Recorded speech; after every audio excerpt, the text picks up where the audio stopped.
On grid solar system, hybrid solar system. ഇതുപോലെ solar സിസ്റ്റത്തിനെ പറ്റി നമ്മൾ കേൾക്കാറുണ്ട്. എന്താണ് ഈ ഓൺ ഗ്രിഡ് സോളാർ സിസ്റ്റം എന്ന് ഞാൻ കൃത്യമായി പറയാം. ഓൺ ഗ്രിഡ് സോളാർ സിസ്റ്റം എന്ന് പറഞ്ഞാൽ സോളാറിൽ പ്രൊഡ്യൂസ് ചെയ്യുന്ന ഇലക്ട്രിസിറ്റി നമ്മുടെ വീട്ടിലെ ആവശ്യത്തിനനുസരിച്ച് ഉപയോഗിച്ച് എക്സസ് വരുന്ന യൂണിറ്റ്സിനെ നമുക്ക് KCBയിലേക്ക് കൊടുക്കാം. ഇനി ഹൈബ്രിഡ് സോളാർ സിസ്റ്റം ആണെങ്കിൽ സോളാറിലൂടെ പ്രൊഡ്യൂസ് ചെയ്യുന്നത് നമ്മുടെ വീട്ടിലെ ആവശ്യത്തിന് കൺസംഷൻ യൂസ് ചെയ്ത് കഴിഞ്ഞ് ബാലൻസ് വരുന്നത് ബാറ്ററി സ്റ്റോർ ചെയ്യും. നമുക്കിതിപ്പോ പവർ കട്ട് ഉള്ള ടൈമിൽ നമുക്ക് ഈ ബാറ്ററിന്ന് ഉപയോഗിക്കാം. ഇനി ബാറ്ററിയിൽ സ്റ്റോർ ചെയ്തിട്ട് ബാലൻസ് വരുന്നത് നമുക്ക് ഗ്രിഡിലേക്ക് കൊടുക്കാം. ഈ ഗ്രിഡിലേക്ക് എക്സ്പോർട്ട് ചെയ്യുന്ന യൂണിറ്റ്സിനനുസരിച്ച് നമുക്ക് KCBന്ന് ഫീഡിൻ താരിഫ് എന്ന് പറയുന്ന ഒരു റേറ്റ് ഉണ്ടാവും. ഈ ഒരു റേറ്റിൽ നമുക്ക് അതിനനുസരിച്ചുള്ള പൈസ KCBന്ന് തന്നെ കിട്ടും. ഈ ഫീഡിൻ താരിഫ് എന്ന് പറയുന്ന റേറ്റ് 5 വർഷത്തിൽ കൂടുമ്പോൾ റെഗുലേഷൻ ചേഞ്ച് ആവുന്നതിനനുസരിച്ച് മാറുന്നുണ്ട്. ഇപ്പോഴത്തെ ഒരു റെഗുലേഷന്റെ ഇത് വെച്ചിട്ട് ഫീഡിൻ താരിഫ് റേറ്റ് വരുന്നത് 3.15 പൈസയാണ്. ഒരു യൂണിറ്റ്സ് നമ്മളിപ്പം ഗ്രിഡിലോട്ട് എക്സ്പോർട്ട് ചെയ്താൽ നമുക്ക് KCBന്ന് നമുക്ക് ഇങ്ങോട്ട് കിട്ടുന്ന എമൗണ്ട്. ഒരു on grid solar system install ചെയ്ത് കഴിഞ്ഞാൽ KCB ഗ്രിഡ് കണക്ഷൻ പോയി കഴിഞ്ഞാൽ നമ്മുടെ വീടുകളിൽ ഇലക്ട്രിസിറ്റി ലഭിക്കത്തില്ല. അതേസമയം ഹൈബ്രിഡ് സോളാർ സിസ്റ്റം ആണെങ്കിൽ ബാറ്ററി സ്റ്റോറേജ് സിസ്റ്റം ഉള്ളത് കൊണ്ട് തന്നെ നമുക്ക് എപ്പോൾ വേണമെങ്കിലും ഇലക്ട്രിസിറ്റി ലഭിക്കുന്നുണ്ട്. ഇതാണ് ഒരു ഹൈബ്രിഡ് സോളാർ സിസ്റ്റവും അതുപോലെ ഓൺ ഗ്രിഡ് സോളാർ സിസ്റ്റവും തമ്മിലുള്ള വ്യത്യാസം എന്ന് പറയുന്നത്. ഇനി ഒരു ഓൺ ഗ്രിഡ് സോളാർ സിസ്റ്റവും ഹൈബ്രിഡ് സിസ്റ്റവും ഒക്കെ ഇൻസ്റ്റാൾ ചെയ്യാൻ എത്ര കോസ്റ്റ് വരും എന്ന് പറയാം.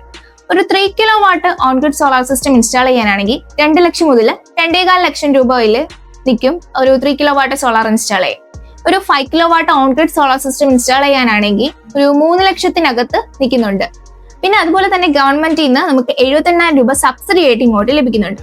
സോ അതിൽ കുറച്ച് നമുക്ക് അവിടെ പേ ചെയ്യേണ്ടി വരുന്നുള്ളൂ. ഇപ്പം ഒരു 2 ലക്ഷം മുതൽ 2.25 ലക്ഷം രൂപ 3 kW നമുക്ക് പേ ചെയ്യുന്ന വരുന്നെങ്കിൽ അവിടെ 78,000 രൂപ കുറഞ്ഞു വരുമ്പോൾ നമുക്ക് 1,37,000 രൂപ മാത്രം അടച്ചാൽ മതിയാവും. ഇനി ഒരു ഹൈബ്രിഡ് സോളാർ സിസ്റ്റത്തിലാണെങ്കിൽ 3 kW ഒരു സോളാർ സിസ്റ്റം ഇൻസ്റ്റാൾ ചെയ്യാനായിട്ട് 3.25 to 4 ലക്ഷത്തിനകത്തായിരിക്കും നിൽക്കുന്നത്. ഒരു 5 kW 4 to 5 ഇതിനകത്ത് നമുക്ക് ലഭിക്കുന്നുണ്ട്. ഈ ഹൈബ്രിഡ് സോളാർ സിസ്റ്റം ഇൻസ്റ്റാൾ ചെയ്യുന്നതിനും on grid solar system install ചെയ്യുന്നതിനും ഗവൺമെന്റിൽ നിന്ന് നമുക്ക് സബ്സിഡി ലഭിക്കുന്നുണ്ട്. സോ അതിൽ കുറച്ച് മാത്രം നമുക്ക് അവിടെ പേ ചെയ്താൽ മതിയോ. നിങ്ങൾക്ക് ഒരു സോളാർ സിസ്റ്റം ഇൻസ്റ്റാൾ ചെയ്യണമെന്ന് ആഗ്രഹമുണ്ട്, പക്ഷെ നിങ്ങൾക്ക് ഒരു ബഡ്ജറ്റ് ഒരു പ്രശ്നമായിട്ട് നിൽക്കുന്നുണ്ടെങ്കിൽ അതിനൊരു സൊല്യൂഷൻ ഉണ്ട്. ഗവൺമെന്റ് PM സൂര്യഘർ പദ്ധതിയിലൂടെ ലോൺ എമൗണ്ട് പ്രൊവൈഡ് ചെയ്യുന്നുണ്ട്. അത് നമുക്ക് നാഷണലൈസ്ഡ് ബാങ്കിൽ നിന്നായിരിക്കും ലോൺ എമൗണ്ട് കിട്ടുന്നത്. വെറും 6% ഇൻട്രസ്റ്റ് റേറ്റിലാണ് നമുക്ക് ഇവിടെ ലോൺ കിട്ടുന്നത്. ഇത് 2 ലക്ഷം മുതൽ 6 ലക്ഷം രൂപ വരെ നമുക്കിവിടെ ലോൺ എമൗണ്ട് ആയിട്ട് നാഷണലൈസ്ഡ് ബാങ്കിൽ നിന്ന് ലഭിക്കുന്നുണ്ട്. നിങ്ങളുടെ ഒരു റിപ്പയർമെന്റ് കപ്പാസിറ്റിയും കാര്യങ്ങളൊക്കെ ചെക്ക് ചെയ്തിട്ടായിരിക്കും നമുക്ക് ലോൺ സാങ്ഷൻ ആയി തരുന്നത്. സോളാർ പ്ലാന്റ് ഇൻസ്റ്റാൾ ചെയ്യാൻ ഗവൺമെന്റ് തന്നെ സബ്സിഡി ആയിട്ടും ലോൺ എമൗണ്ടും ആയിട്ടൊക്കെ നല്ല രീതിയിലുള്ള ഒരു സപ്പോർട്ട് തരുന്നുണ്ട്. മെയിൻ ലക്ഷ്യം എന്ന് പറയുന്നത് തന്നെ എനർജി ഇൻഡിപെൻഡന്റ് ആവുക എന്നൊരു ലക്ഷ്യമാണ്.